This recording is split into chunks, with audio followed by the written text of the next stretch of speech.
Halo semua, apa kabar? Semoga kita selalu diberikan kesehatan ya. Nah, pada perhelatan Euro 2020 kali ini, pertandingan terakhir pada pekan pertama yaitu pada grup F, mempertemukan laga klasik, laga yang penuh dengan gengsi, yaitu timnas Prancis melawan timnas Jerman.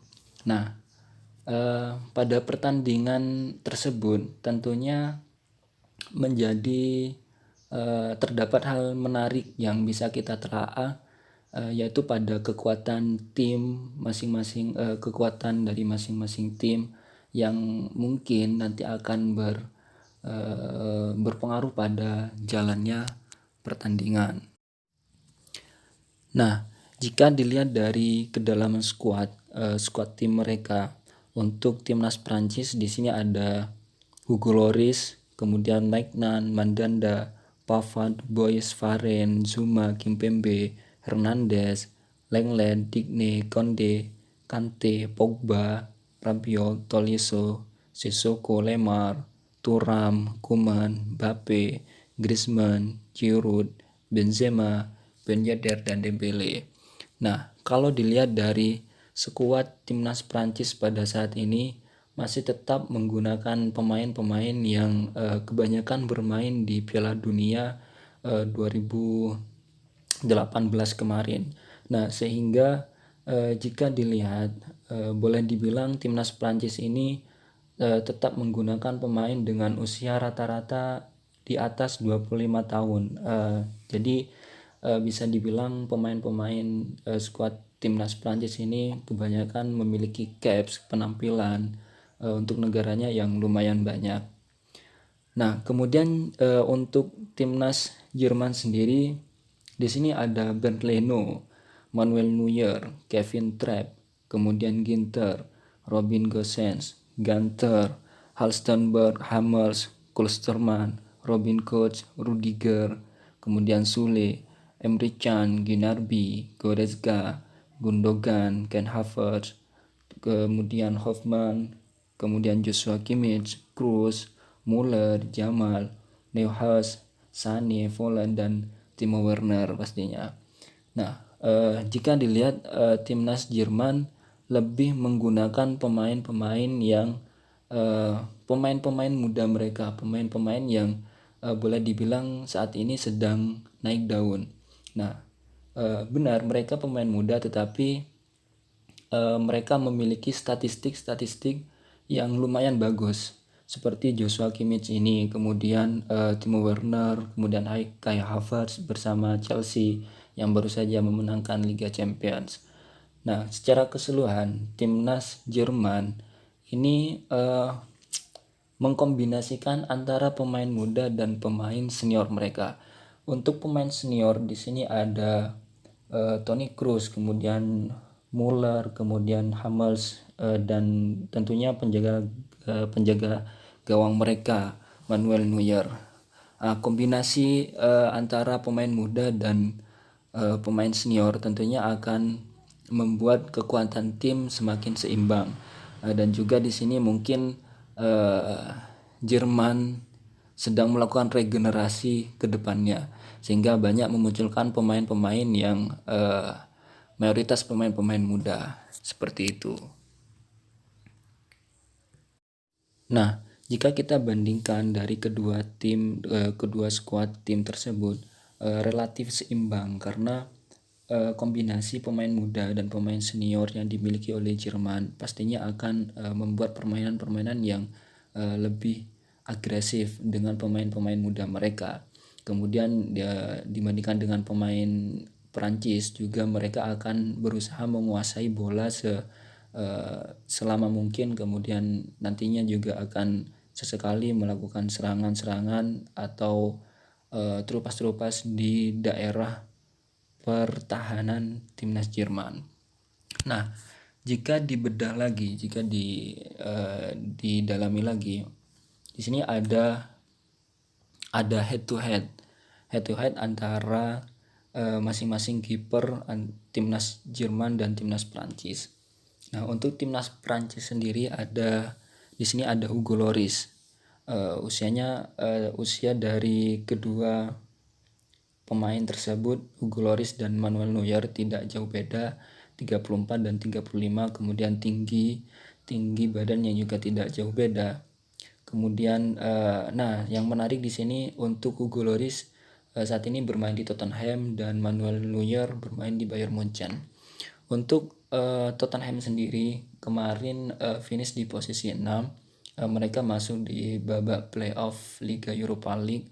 Tentunya bukan menjadi suatu harapan bagi penggemar Tottenham pastinya. Kemudian dibandingkan dengan Bayern Munchen kemarin menjadi boleh dikatakan superior ya, karena pada putaran pertama Bundesliga Bayern Munchen masih terengah-engah, masih tertati-tati untuk naik di menjadi pemuncak klasemen. Tetapi pada saat putaran kedua Bundesliga, Bayern Munchen menunjukkan kapasitasnya sebagai tim Eropa, tim raksasa Eropa yang patut diperhitungkan, dan terbukti mereka menjadi kampiun di Bundesliga kemarin. Nah, untuk clean sheet di sini dalam tanda kutip 5 pertandingan terakhir mereka ya.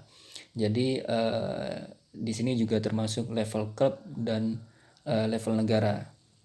Nah, untuk Hugo Lloris itu 5 pertandingan terakhir dia mencatatkan clean sheet sebanyak 3 dalam 5 pertandingan. Kemudian Manuel Neuer 1 dalam 5 pertandingan.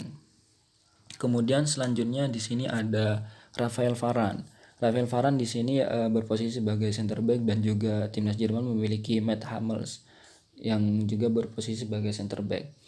Usia yang tidak jauh beda juga, tinggi sama. Kemudian Rafael Varane bermain di Real Madrid dan Mats Hummels bermain di Borussia Dortmund. Penampilan untuk kedua negara dari kedua pemain tersebut, untuk Varane bermain 74 kali dan Mats Hummels bermain 72 kali. Untuk gol yang diciptakan oleh Rafael Varane itu sebanyak 5 dan menciptakan 1 assist.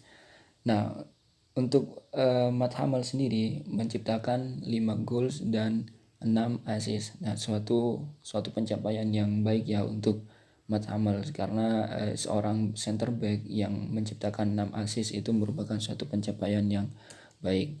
Kemudian di area tengah kedua timnas tersebut. Di sini untuk timnas Prancis memiliki Paul Pogba dan timnas Jerman memiliki Toni Kroos. Di mana untuk Pogba sendiri sekarang bermain di Manchester United dan Toni Kroos bermain di Real Madrid. Nah, yang menarik untuk Paul Pogba sendiri di Manchester United sering bermain di left wing, jadi bermain di sayap kiri. Nah, sebetulnya Pogba sendiri lebih berposisi sebagai center midfielder, pengatur serangan. Nah, tetapi di Manchester United dia sering dimainkan di left wing, di sayap kiri oleh Gunnar Solskjaer. Tentunya itu akan menambah suatu pengalaman bermain untuk Paul Pogba. Nah, untuk penampilannya sendiri, Paul Pogba mencatatkan 80 pertandingan untuk negaranya dan menciptakan gol sebanyak 10 dan asisnya 8. Nah, untuk Toni Kroos bermain di Real Madrid berposisi sebagai center midfielder, sering juga menjadi defense midfielder. Nah, usia 31 tahun, tinggi 183, penampilan untuk negaranya sebanyak 102. Itu menjadi 102 menjadi caps yang lumayan banyak untuk timnas Jerman. Karena Toni Kroos juga di timnas Jerman sebagai pemain senior. Nah, untuk goals yang diciptakan oleh Toni Kroos sebanyak 17 dan menciptakan 19 assist. Nah, untuk di pemain penyerang kedua tim tersebut, di sini ada Antoine Griezmann berposisi sebagai striker ya pastinya. Usia 30 tahun, tinggi 176 dan memiliki kaki terkuat kiri. Klubnya sekarang Barcelona. Nah, untuk timnas Jerman memiliki Thomas Muller yang Thomas Muller ini sendiri untuk pertandingan-pertandingan di kualifikasi Euro kemarin tidak sepenuhnya dipanggil oleh pelatih Joachim Löw karena mungkin Jerman lebih fokus pada regenerasi, tetapi pada saat menjelang Euro, nah Thomas Muller dipanggil kembali oleh Joachim Löw. Nah, dia berposisi sebagai striker ya pastinya. Kemudian klub yang dia bela saat ini bermain di Bayern Munchen sama dengan Manuel Neuer. Kemudian penampilan untuk negaranya sebanyak 102 kali sama dengan Toni Kroos. Kemudian gol yang diciptakan 39 dan asisnya adalah 37. Nah, yang terakhir adalah statistik pertemuan kedua negara. Nah, Jerman dan Prancis sudah bertemu sebanyak 31 kali. Nah, di mana kemenangan yang diraih oleh Prancis di sini lebih banyak, menunjukkan Prancis menang sebanyak 14 kali dan 9 kali untuk kemenangan Jerman dan 8 kalinya itu imbang. Nah, gol yang diciptakan di sini sama-sama tidak jauh beda. Prancis memiliki 49 gol dan Jerman memiliki 46 gol.